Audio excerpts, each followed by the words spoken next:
राज्य में सत्ताधारी दल तानाशाही की राजनीति कर रही है। शुक्रवार दोपहर सिलीगुड़ी स्थित सीपीएम के पार्टी कार्यालय में एक प्रेस कॉन्फ्रेंस आयोजित कर दार्जिलिंग जिला सीपीआईएम संयोजक जीवेश सरकार ने यह कहा। दार्जिलिंग जिला सीपीआईएम संयोजक जीवेश सरकार ने आगे कहा कि तो हमारे पार्टी जिला कमिटिर पक्ष থেকেই আজকে আপনাদের মাধ্যমে জনগণের কাছে আমাদের কিছু বক্তব্য তুলে ধরছি এবং যদিও আমাদের রাজ্যের শাসক দল বা রাজ্য সরকারের কানে জল ঢোকানো খুব মুশকিল, কারণ তারা নিজেরাই নিজেদের কান বন্ধ করে রেখেছে, তা সত্ত্বেও আমরা চাইব এটা যদি তাদের কানে কিছুটা জল ঢোকে। আমাদের শিলিগুড়ি জনপ্রতিনিধি পৌর প্রতিনিধি হিসেবে নুরুল ইসলাম, জয় চক্রবর্তী তারাও এখানে আছেন। কিছুদিন আগে মুখ্যমন্ত্রী তিনি একটা সভা করেছিলেন, অনলাইন সভা। সেই সভাতে তিনি সমস্ত কাউন্সিলরদেরকে সেখানে তিনি ডেকেছিলেন, পৌর প্রধানদের ডেকেছিলেন, কিন্তু বাদ পড়ল বিরোধী দল পরিচালিত পৌরসভা তাহিরপুর এবং ঝালদা। তাহিরপুর বামপন্থীদের দ্বারা পরিচালিত। তাহলে মুখ্যমন্ত্রী তো তিনি রাজ্যের মুখ্যমন্ত্রী, তিনি কি তৃণমূল কংগ্রেসের মুখ্যমন্ত্রী নাকি? তৃণমূল কংগ্রেসের কাউন্সিলরদেরকে নিয়ে তিনি সভা করছেন। আবার অদ্ভুত ব্যাপার দেখা যাচ্ছে, রাজ্যের পৌর নগর উন্নয়ন মন্ত্রী তিনি এলেন, তিনি শিলিগুড়িতে সভা করলেন, সেখানে অফিসারদেরকে নিয়ে, কাউন্সিলরদেরকে নিয়ে, সেখানে বামপন্থী কাউন্সিলরদের ডাকলেন না, বিরোধী দলের কাউন্সিলরদের ডাকলেন না, কিন্তু সেই সভাতে উপস্থিত থাকলো তৃণমূল কংগ্রেসের জেলার সভানেত্রী। তাহলে বলে কি দলীয় সভা? এটা কর্পোরেশনের মধ্যে দলীয় সভা হচ্ছে? এটা কোন জায়গা, কোন রাজ্যে আমাদেরকে নিয়ে যাওয়া হচ্ছে? আর মুখ্যমন্ত্রী গণতন্ত্রের কথা বলেন। তিনি কেন্দ্রের সরকারের কাছে তিনি বলেন কেন্দ্রের সরকার পশ্চিমবঙ্গ রাজ্য সরকারকে তাদের গণতান্ত্রিক অধিকার থেকে বঞ্চিত করছে। তিনি তো সবাইকে বঞ্চিত করছেন। এটা হচ্ছে, যদি বলা যায়, গণতন্ত্রের পক্ষে শুধু বিপজ্জনক তাই নয়, এই যে স্বৈরাচারী প্রবণতা, এই স্বৈরাচারী প্রবণতাই আসলে দুর্নীতিকে নানানভাবে পল্লবিত করেছে, দুর্নীতিকেই নানাভাবে প্রসারিত করেছে। মাননীয় মুখ্যমন্ত্রী এখন দুর্নীতির কথা বলছেন 13 বছর সরকার চালানোর পরে, কিন্তু তিনি তো মুখ্যমন্ত্রী হওয়ার পরে প্রথম দিনই তিনি নিজেকে বলেছিলেন আমি গুন্ডা কন্ট্রোল করি। আর আজকে তাকে কার্যত ঘুরিয়ে ফিরিয়ে বলতে হচ্ছে গুন্ডারাই তার দলকে এখন কন্ট্রোল করছে। ডাবগ্রাম, ফুলবাড়ি বা শিলিগুড়িতে যে ঘটনাগুলো ঘটছে, এটা তো হিমশৈলের চূড়া মাত্র। মুখ্যমন্ত্রী কি বলছেন? বলছেন এখানে আমার দলের মধ্যে দুর্নীতি আছে, কাউন্সিলররা দুর্নীতিপরায়ণ, পুলিশ দুর্নীতিপরায়ণ, ভূমি আধিকারিকরা দুর্নীতিপরায়ণ, এদেরকে গ্রেপ্তার করতে হবে। এতদিন পরে কেন? আসলে এই যে নির্বাচন হলো, এই নির্বাচনে তৃণমূল কংগ্রেস 29টি লোকসভার আসন জিতেছে ঠিকই, কিন্তু বিধানসভা বা আরও নিচুর তলাতে তারাই নির্বাচনী ফলাফল বিশ্লেষণ করে দেখেছে যে তৃণমূল বিরোধী মানুষের ক্ষোভটা ক্রমশ বাড়ছে। অর্থাৎ সেই মানুষকে ভয় দেখানোর জন্য আজকে এই কাজ করা হচ্ছে। এবং একই সাথে কিছু তৃণমূল কংগ্রেসের মাফিয়া, কিছু তৃণমূল কংগ্রেসের দুষ্কৃতী, কিছু তৃণমূল কংগ্রেসের তোলাবাজ, তাদেরকে শাস্তি দেওয়ার নাম করে মুখ্যমন্ত্রী নিজের ব্যক্তিগত ইমেজটাকে বজায় রাখতে চাইছেন। এই করে কি তিনি পার পাবেন? এই করে পার পাওয়া যায়? রাজ্যটাকে কোন জায়গাতে নিয়ে গেছে। এবং তারই একটা অংশ হিসেবে যদি বলা যায়, আমাদের এই ডাবগ্রাম ফুলবাড়ি এলাকাতে তিনি বলছেন আমি তো তৃণমূল কংগ্রেসের অমুক নেতাকে গ্রেপ্তার করেছি। আপনি গ্রেপ্তার করেছেন, কিন্তু এরা কারা? এরা কিভাবে তৈরি হলো? এরাই তো আপনার ভোট কাণ্ডারি হিসেবে কাজ করেছে, এবং এরা একজন দুজন, এটা পুরো জাল বিস্তার করে আছে। যাদের ওপরে এখন ভরসা করছেন তারাও এদের ওপরে ভরসা করেই টিকে আছে। অতএব মানুষকে এইভাবে শাক দিয়ে মাছ ঢাকানো, এই করে তো পারবেন না আপনি। এর বিরুদ্ধে মানুষের প্রতিবাদ হবেই। এবং উনি বলছেন একটা অদ্ভুত কথা যে হ্যাঁ, উনি পুলিশকেও বলছেন প্রকাশ্যেই সাংবাদিকদেরকে সাথে নিয়ে সরকারি সভাতে তিনি বলছেন যে কাককে যদি ভয় দেখাতে হয় একটা কাক মেরে ঝুলিয়ে রাখতে হয়। তার মানে কি উনি একজন দুজনকে এইভাবে গ্রেফতার করে কাক মেরে ঝুলিয়ে রেখে ভয় দেখাচ্ছেন? কাকে ভয় দেখাচ্ছেন? আসলে এইভাবে তিনি যে রাজনীতিটা করতে চাইছেন সেই রাজনীতি পশ্চিমবঙ্গের মানুষ তাকে আর অনেকবার তো বিশ্বাস করেছে, আর তাকে এইভাবে বিশ্বাস করবে না। এই যে উন্নয়ন কর্তৃপক্ষগুলো, এসজেডিএ হোক, এডিডিএ হোক, এসব উন্নয়ন কর্তৃপক্ষগুলো ভেঙে দিতে হবে। কেন? কেউ কেউ বলছেন টাকা নেই, উন্নয়নের টাকা নেই। এসজেডিএ ভেঙে দেবেন, তিনি বলছেন এসজেডিএর চেয়ারম্যানকে সরিয়ে দিয়েছেন, কিন্তু এসজেডিএর এই দুর্নীতি যিনি ধরেছিলেন জয়রামন, তাকে শাস্তি দিয়েছিল কে? কম্পালসারি ওয়েটিংয়ে পাঠিয়েছিল কে? আপনি পাঠিয়েছিলেন, মুখ্যমন্ত্রী। এবং এই দুর্নীতি, এই 200 কোটি টাকা দুর্নীতির জন্য যারা যুক্ত, সেই অফিসার থেকে শুরু করে সেই তৃণমূলের প্রতিনিধি পর্যন্ত, তাদেরকে আপনি প্রমোশন দিয়েছেন।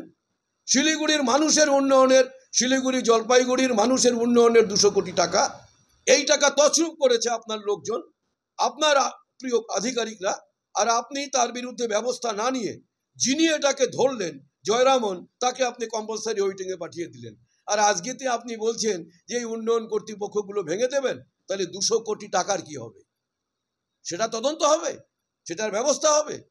অতএব আপনি যেভাবে মানুষের চোখে ধুলো দিতে চাইছেন, যেভাবে আপনার আসন্ন আগামী দিনের পরাজয়গুলোকে আপনি কিছুটা মোকাবিলা করার জন্য যে ছল চাতুরির আশ্রয় আপনি নিচ্ছেন, তাতে মানুষ আপনাকে কিন্তু এবার বারবার ন্যাড়া বেল তোলায় যাবে না। এবার কিন্তু মানুষ আপনাকে আর রেয়াত করবে না। দেখেছেন আপনারা যে হঠাৎ করে তিনি বললেন যে তিনি হকার উচ্ছেদ করবেন। ঠিক রাস্তাঘাটকে মানুষের চলাচলের যোগ্য করার জন্য উদ্যোগ নেওয়া, এটা সরকার করতে পারে। কিন্তু আমরা যখন শিলিগুড়ির রাস্তা দিয়ে হাঁটি, শিলিগুড়ির যানজট কি ভয়ঙ্কর অবস্থা। শিলিগুড়ি পুলিশ কমিশনারকে আমরা বলেছিলাম যে আমরা কিছু বিষয় নিয়ে আপনার সঙ্গে কথাবার্তা বলতে চাই। কি বিষয়? শিলিগুড়ির যানজট, শিলিগুড়ির আইন সমস্যা। উনি অধ্যত্ত সহকারে বলেছিলেন আমাদের জেলা সম্পাদককে যে না, শিলিগুড়ির কোনো আইন শৃঙ্খলার কোনো সমস্যা নেই, শিলিগুড়ির কোনো যানজটের কোনো সমস্যা নেই। তাহলে আজকে মুখ্যমন্ত্রী কেন বলছেন? মুখ্যমন্ত্রী কেন বলছেন শিলিগুড়ি মেয়র সে পারছে না, সে ব্যর্থ, এবং এইসব কারণেই সে ব্যর্থ? মুখ্যমন্ত্রী নাম ধরে ধরে বলছেন, ঘটনা ধরে ধরে বলছেন, এবং এটাও বলেছেন মুখ্যমন্ত্রী যে এই ব্যর্থতার সঙ্গে, এই দুর্নীতির সঙ্গে পুলিশও যুক্ত। তার মানে কোথায় গিয়ে দাঁড়াবো আমরা? আজকে দেখবেন তাহলে একটা কাক মেরে ঝুলিয়ে রাখা, ডাবগ্রাম ফুলবাড়ির একজন দুজন তৃণমূল কংগ্রেসের মাফিয়াকে গ্রেপ্তার করে ভয় দেখানো, এই রাজনীতি এই বেশি দিন চলবে না। এটা তো জনগণের স্বার্থের রাজনীতি নয়, এটা তৃণমূল কংগ্রেসকে টিকিয়ে রাখার রাজনীতি। তৃণমূল কংগ্রেস মানুষের থেকে বিচ্ছিন্ন হচ্ছে এবং সেই তৃণমূল কংগ্রেসকে টিকিয়ে রাখার জন্য এই রাজনীতি করছে। আর কেন্দ্রের আইন আছে, হকারদের জন্য, ভেন্ডারদের জন্য সেখানে তাদের ভেন্ডার কমিটি করতে হবে এবং সেই কমিটি করে তাদের সাথে আলোচনা করতে হবে, তাদের পুনর্বাসনের জন্য কি ব্যবস্থা করা যায় সেটা করতে হবে। সেটা তিনি করলেন না কেন? 13 বছর পার হয়ে গেছে তার সরকার। হঠাৎ করে তিনিই তো, যখন বামফ্রন্ট সরকারের আমলে রাস্তাকে কিছুটা চলাচলযোগ্য করার জন্য হকারদেরকে কিছুটা সরানোর চেষ্টা হয়েছিল, মুখ্যমন্ত্রী দাঁড়িয়ে বলেননি আমি কিছুতেই হকারদের সরাতে দেব না, কিছুতেই হকার উচ্ছেদ করতে দেব না। আর আজকে তিনি হকার উচ্ছেদের জন্য তিনি বাহবা নেওয়ার চেষ্টা করছেন। এবং যখন দেখছে হকার উচ্ছেদ করতে গেলে পরে তার কাউন্সিলররাই, তার নেতারাই টাকা দিয়ে বিভিন্ন রাস্তায় বসিয়েছে, এখন দেখছে ঘরে আগুন লাগছে, এখন ইনি বলছেন যে না 1 মাস সময় দিচ্ছি, এই 1 মাসের মধ্যে যা হোক একটা ব্যবস্থা করতে হবে। অর্থাৎ 1 মাসের মধ্যে দেনা পাওনাটা কিছুটা সেটেলমেন্ট করে নিতে হবে, কিছুটা সেটেল করে নিতে হবে। এই রাজনীতি মুখ্যমন্ত্রী করে আমাদের রাজ্যের মানুষকে তিনি এইভাবে বোকা বানানোর চেষ্টা করছেন। আর তার সাঙ্গপাঙ্গরা শিলিগুড়ি মেয়র সহ তারা একই কায়দায় করছেন। মুখ্যমন্ত্রী তিনি বুলডোজার দিয়ে হকারদের সমস্ত এসব অস্থায়ী যে দোকানগুলো এগুলো সব ভেঙে দিচ্ছেন। আর এই বুলডোজার নীতির বিরুদ্ধে তিনি কত বক্তৃতা করেছেন। উত্তরপ্রদেশে যোগী আদিত্যনাথ বুলডোজার চালিয়েছে, তিনি কত বক্তৃতা করেছেন এর বিরুদ্ধে। আর আজকে তিনি বুলডোজার দিয়ে হকারদের দোকান ভাঙছেন। আমাদের পরিষ্কার কথা, হকাররাও মানুষ, তারা ভোট দিয়েছে, হয়তো তাদের বড় অংশ তৃণমূলকেও ভোট দিয়েছে, কিন্তু আমাদের দাবি হচ্ছে এদের পুনর্বাসনের ব্যবস্থা করতে হবে। সরকার এত টাকা খরচা করতে পারে, সরকার ক্লাবকে টাকা দিতে পারে, সরকার নানানভাবে অপব্যয় করতে পারে, আর হকারদেরকে পুনর্বাসনের জন্য বিভিন্ন জায়গাতে তারা ব্যবস্থা করতে পারে না। আমাদের বামফ্রন্ট আমলে তো হয়েছে, এই যে বিবেকানন্দ সুপার মার্কেট হয়েছে, হকার্স কর্নারের মার্কেট হয়েছে, নিবেদিতা মার্কেট হয়েছে, বিভিন্ন জায়গাতে আমাদের শিলিগুড়িতেই বামফ্রন্টের আমলে তো এটা হয়েছে। আমরা তো পুনর্বাসনের ব্যবস্থা করেছি, তাহলে এখন সরকার কেন করবে না? করে আপনি মানুষের মন জয় করার চেষ্টা করবেন। আসলে পুরোপুরি দুর্নীতি ধরতে গেলে পরে, দুর্নীতিপরায়ণ মানুষগুলোকে পুরোপুরি ধরতে গেলে পরে আপনার ঠক বাঁচতে গা উজাড় হয়ে যাবে।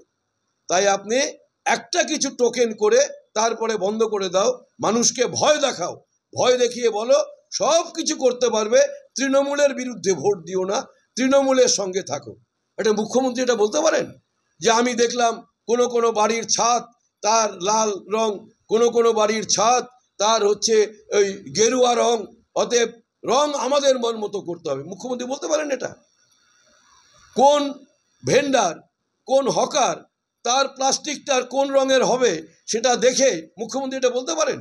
অর্থাৎ উনি এটা বলছেন নীল সাদা রং লাগাও, নীল সাদা রং লাগালে পরে তুমি যত চুরি করো, যত দুর্নীতি করো, যত রাহাজানি করো, তোমার বিরুদ্ধে কেউ কোনো ব্যবস্থা নেবে না। কেন? তিনি নিজেই স্বীকার করেছেন যে এই দুর্নীতির সঙ্গে তৃণমূল কংগ্রেসের কাউন্সিলররা যুক্ত, এই দুর্নীতির সঙ্গে তৃণমূল কংগ্রেসের নেতারা যুক্ত, এই দুর্নীতির সঙ্গে পুলিশ যুক্ত, এই দুর্নীতির সঙ্গে আধিকারিকরা যুক্ত। অতএব এই যুক্ত মানুষেরা, দুর্নীতির সঙ্গে যুক্ত মানুষদের কাছে তার বার্তা হচ্ছে বেঁচে যাবেন যদি তৃণমূলের পক্ষে কাজ করেন। তিনি পুলিশ আধিকারিকদের বলছেন যে আমি সবাইকে শাস্তি দেব, কিন্তু শাস্তি দেব না যদি আমার হয়ে কাজ করেন। আমার হয়ে মানে আপনি রাজ্যের মুখ্যমন্ত্রী, আপনার হয়ে কাজ করা মানে কি? সরকারের নীতি নিয়ম অনুসারে চলবে। আপনি কাকে ভয় দেখিয়ে দলে টানার চেষ্টা করছেন? কাদের বিরুদ্ধে আপনি ব্যবস্থা নিচ্ছেন? আপনি তো জনগণের বিরুদ্ধে ব্যবস্থা নিচ্ছেন, আপনি তো দুর্নীতিকে প্রাতিষ্ঠানিক চেহারা দিচ্ছেন। এর বিরুদ্ধে মানুষের আন্দোলন, মানুষের সংগ্রাম চলবে। হকার উচ্ছেদের নাম করে যা করা হচ্ছে, বুলডোজার নীতি উত্তরপ্রদেশের যোগী আদিত্যনাথের কাছ থেকে আপনি পশ্চিমবঙ্গে নিয়ে আসছেন, এই নীতিকে আমরা কিছুতেই কার্যকরী করতে দেব না। এসব নিয়ে আমাদের আন্দোলন চলবে।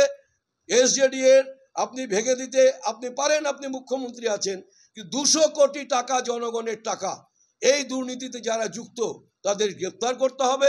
ল্যান্ড মাফিয়া এবং এদেরকে গ্রেপ্তার করার নাম করে একজন দুজনকে টোকেন পানিশমেন্ট দিয়ে ওই একটা কাক মেরে অনেক কাককে একটু সমঝে দেওয়া, এই রাজনীতি আমরা মানব না।